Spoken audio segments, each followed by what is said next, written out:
Magandang umaga po sa mga ginoong magsasaka. Ako po si Ginoong Bayani Villanueva ng Saragosa, Nueva Ecija.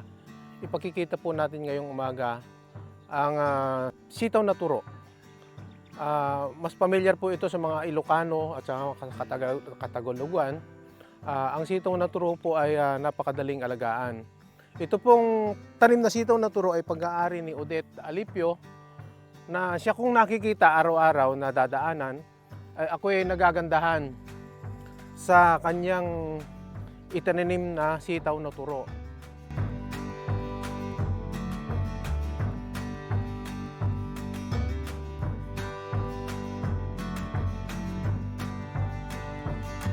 Ako ay nagpaplano na gumawa din ng aking sariling taniman para ang kanyang magandang sinimulan na pagtatanim pamarisan. Akin pong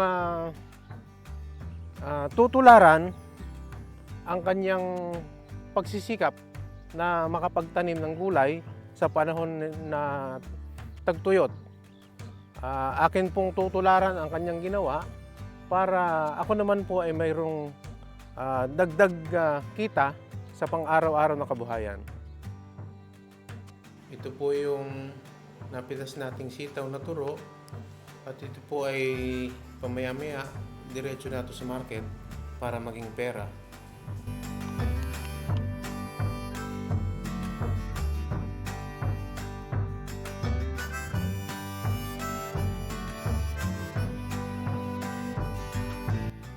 Ako po ay mayroong iginayak na sariling taniman at atin pong puntahan ang iginayak kong taniman ng sitaw. Sariling tanim ko po ito at para may sarili akong kita pagdating ng pitasan. Ang pagtatanim ng sitaw na turo ay lalagyan po natin ng 2 hanggang 3 buto bawat butas. Ang pagitan po ng butas ay mga 10 pulgada bawat butas at 1 metro naman po ang pagitan, ang layo ng bawat tudling.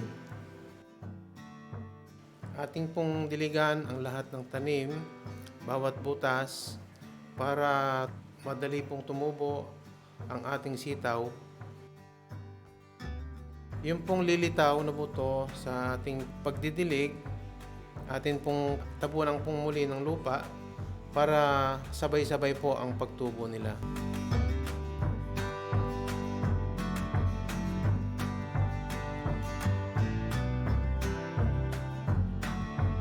Ito na po yung ating natamnan at maghihintay na lang po tayo na ito ay tumubo. Sa pang-4 na araw po ay magkakaroon na itong ng dahon, beberde na po ito. Ito po yung resulta ng ating tanim na pang-4 na araw. Tubo na po siya. Ako pong muli ay nagpapasalamat sa inyo na walang sawang sumusubaybay at tumatangkilik sa aking munting kaalaman na ipinamamahagi sa bawat isang sa ating mga magsasaka. Ang magandang bagay po na mapupulot natin sa ating mga kapwa magbubukid, atin po sanang tularan. Pulutin ng mabuti, ang masama ay iwaksi. Maraming salamat.